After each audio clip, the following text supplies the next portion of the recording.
Washington's butt was sufficiently kicked. Winter was here. His troops' morale was low, some just up and left. Washington needed to do something, anything to restore faith in the revolution. The British had spread throughout New Jersey and settled in for a winter of drinking cider and partying hard. Nobody expected an attack in the winter, so Washington started making plans for an attack in the winter. The British had hired a large force of Hessian mercenaries from the German states of Hesse-Kassel and Hesse-Hanau to fight the rebels. It was these mercenaries that were stationed across the Delaware River from Washington and his army. And there were more Hessian reinforcements incoming, but they made an unscheduled stop because their commander got thirsty. No, not that kind of thirsty.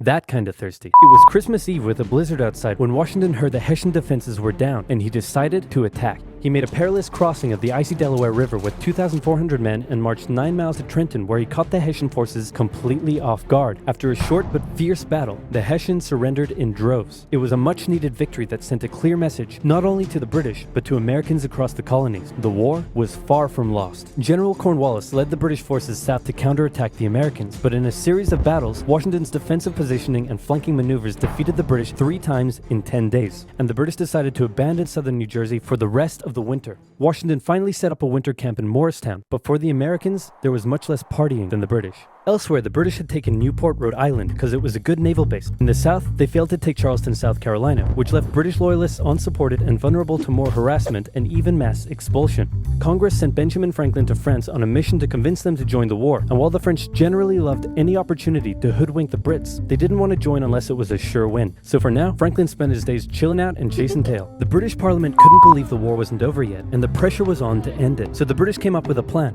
General Burgoyne in Montreal and General William Howe in New York would advance through the Hudson Valley and meet in the middle, splitting the colonies in two, and thus screwing over the American communication lines. Burgoyne began his movement south, and after taking Fort Ticonderoga quite easily, he then came across heavy American resistance, so he sent Howe a dingle-dongle asking if he'd be showing up anytime soon. Meanwhile, Howe had completely abandoned the plan and gone for all-out personal glory by capturing the American capital, Philadelphia. He defeated Washington and his army at Brandywine Creek by using the old hit him with a decoy and flank him from behind tactic, and Philadelphia was now in British hands, forcing Congress to escape to York. But Burgoyne was left on his own to face the ever-increasing American force in Saratoga. American General Horatio Gates teamed up with our old friend Benedict Arnold to deal one final blow to Burgoyne's army. Arnold wanted to take the fight to the British, but Gates wanted to wait for the British to come to them. After a heated debate, Gates, the senior officer, told Arnold to go to his room, but Arnold defied his orders, and at the Battle of Bemis Heights he charged at the British and obliterated them. Great job, Horatio. By the way, what happened to that other guy who was in Saratoga? Who? Benedict Arnold. Never heard of him.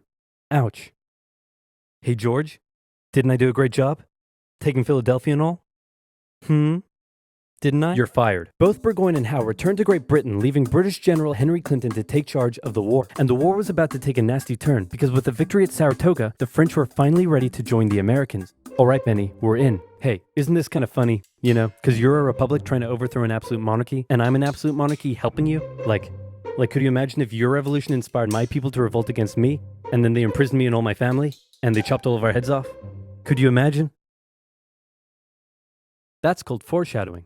For now in America, winter was here once again, which meant yet more disease, more starvation, and even a little mutiny. After losing Philadelphia, Washington's job was again on the line, but suddenly, a Prussian guy with a very fancy name, hired by Benjamin Franklin, showed up out of nowhere and said, "Hey, I'm here to give your men a European military training." And train them he did. They learned how to shoot accurately, how to march in formation, where to poop and where not to, and strict punishments were handed out to any who didn't comply. Washington's army came out of the winter in 1778 a new and improved force, ready to take Philadelphia back from the British. In the end though, they didn't have to. With the French entry into the war, the British ordered General Clinton to evacuate Philadelphia and consolidate all of the British forces in New York. So Washington sent Benedict Arnold to reoccupy and secure the city as he pursued the British through New Jersey on land, eventually finding a good opportunity to attack at Monmouth Courthouse. The battle took place on a sweltering hot summer's day, and as many soldiers died from heat stroke as they did from battle. In the end, after some incompetence/borderline treason from Washington's second in command, it was a draw. And in this war, a draw is kind of a victory for the Americans. Next up, let's talk about this guy. This is John Paul Jones. John Paul Jones is handsome, Scottish, and absolutely insane. When the war first broke out, everyone was like, how did the colonies expect to stand up to the might of the British Navy with their meager fleet of converted merchantmen? Yep, try telling that to John Paul Jones. This guy sailed to the British Isles, somehow captured a British ship off the coast of Ireland, and brought it back to France. Then he returned, attacking more ships, raiding towns, and evading capture the entire time. These are basically pirate tactics. But hey, if it works, it works. In one incident, he captured a British ship and returned to a Dutch port without an official ensign because his was lost during the battle. That's a big no-no and can have you arrested as a pirate. The Dutch helped him out by quickly creating a design based on Benjamin Franklin's description of what the American flag should look like, and they entered it into their records as an official US flag. What they came up with looks pretty cool. The whole campaign probably played heavily on British morale and brought into question their ability to win the war. And fun fact, he was so cool that one of the towns he raided in 1778 gave him an official honorary pardon in 1999. Keep ripping in heaven, John Paul Jones. You're an angel now. What the Continental Navy was lacking in resources, though, the French entry into the war made up for. The French began with naval skirmishes in the English Channel, and they sent a large fleet to America, although it sustained a lot of damage in a storm off Rhode Island. The Americans were hoping for a bigger commitment from the French, so John Adams went to France to help Benjamin Franklin continue negotiations. Oh good, you're finally here. Check this out. Hey ladies, I'd like to fly you like a kite, cause you're electrifying. Isn't this great? Is this what you've been doing? Yeah, why? We were sent here on a diplomatic mission to secure military support from France, not to philander with the locals. Wait, no, ladies, come back. Worst wingman ever. But the Americans would get some more help. The Dutch provided aid, although they never formed an official alliance. More significantly, though, the Spanish, who had already been providing aid, officially joined the war in June 1779. They would provide support in the Midwest and the Gulf Coast, campaigns that heavily impacted the Native American tribes in those areas. Both sides actually enlisted the help of Native American tribes throughout the war, sometimes even pitting those tribes against each other. In the summer of 1779, after a series of raids against the Americans by the Iroquois, Washington organized an expedition that burned down more than 40 villages, forcing the tribes to relocate to Canada for British protection. And another group that shouldn't go unmentioned were African Americans, both free and enslaved. They joined both sides of the war, hoping to gain their freedom. But afterwards, many were simply returned to slavery, particularly those who had fought for the Americans. Despite owning slaves himself, Jefferson had written a condemnation of slavery in the Declaration of Independence, but out of fear of offending the Southern colonies, this was removed from the final draft. For the same reason, the American Army stopped enlisting African American men in 1775, a policy that Washington, a slave owner himself, supported. But they were forced to reverse the policy after the British promised freedom to any slaves who joined them. In general, you stood a better chance of gaining freedom if you fought for the British. However, even those that left with the British after the war suffered mistreatment and discrimination in their new lives outside of America. Our good friend Benedict Arnold is now in charge of Philadelphia, having a good time, partying down with, and even marrying a member of the Philadelphia elite. The same elite that had partied down with the British when they controlled the city. And suddenly, the people of Philadelphia, including the state governor, started accusing Arnold of having pro-British sentiments. To keep the people happy, Washington wrote a letter rebuking Arnold, calling his conduct imprudent and improper, and that was too many ouchies for Benedict Arnold to handle. He asked Washington to put him in charge of the fort at West Point. Then he contacted the British, offering to hand the plans of the fort over to them and join their side. Our good friend Benedict Arnold is our good friend no more. Luckily, the treasonous plans were discovered on a captured British officer, but Arnold managed to escape before he was arrested. As a British brigadier general, he would go on to lead raids against American cities, most notably his raid of Richmond, Virginia in 1781. His betrayal shook George Washington, who had once again set up camp at Morristown. His leadership somehow held the Continental Army together through the harshest winter of the war.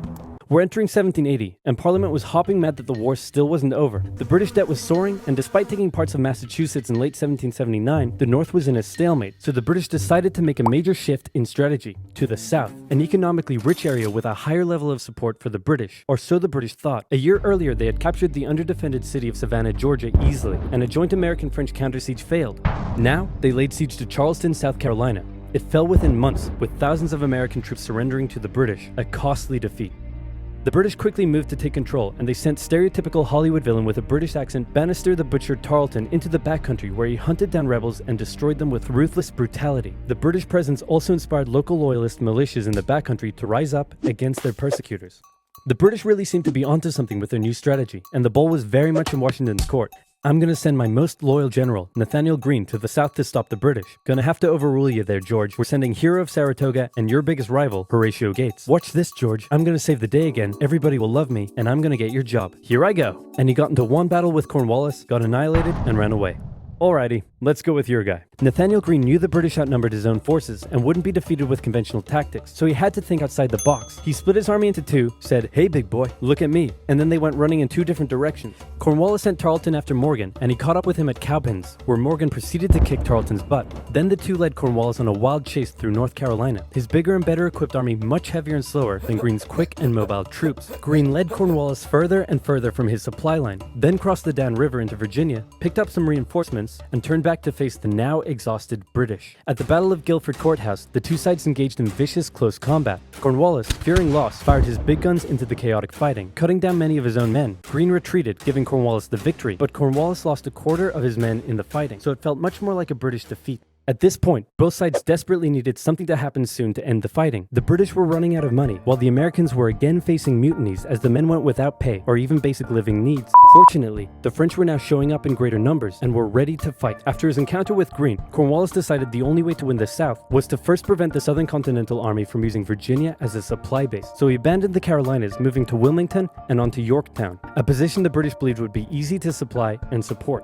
On his march to Yorktown, he raided many farms, stealing horses and supplies from the locals, but also freeing thousands of slaves, many of whom joined him. The French saw Cornwallis's new position as an opportunity to land a decisive blow on the British. Washington wanted to attack Clinton in New York, but the French said it was a really dumb idea. And to be fair, it was. Instead, Washington sent out fake dispatches to make it look like they would attack Clinton, but secretly their combined force marched all the way down to Virginia. A large French fleet under the command of Comte de Grasse arrived and successfully cleared the British Navy out of the Chesapeake Bay. The combined land and naval forces then laid siege to Cornwallis's army in Yorktown.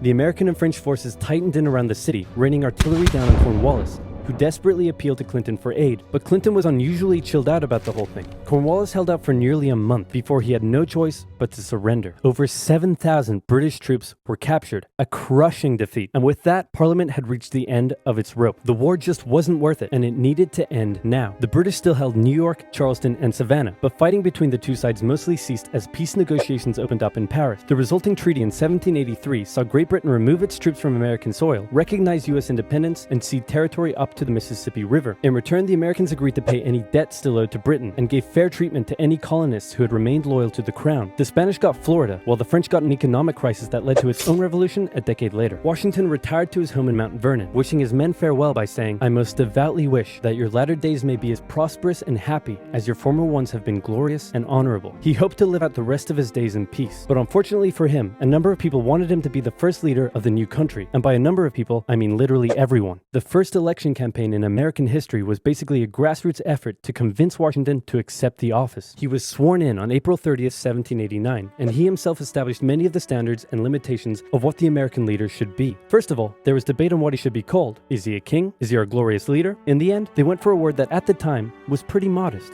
President, like the president of your local bowling club or office bake sale committee. He set up a cabinet of expert advisors, knowing that no president could know everything, no matter how much of a stable genius they claimed to be. He proposed major legislation to Congress and gave an annual State of the Union address to keep his own power in check. He stated that the U.S. should remain neutral in foreign conflicts, and in the end, he voluntarily gave up his power after just 2 terms. He could have made the presidency anything he wanted, but his careful and cautious actions helped set the precedent of an office that is powerful in its limitations, decisive through its diplomacy, and respected in its humility. And so the United States was born, and everything was perfect. It had no problems, not a single one. Certainly nothing that would, cause such an extreme divide that it would lead to a civil war.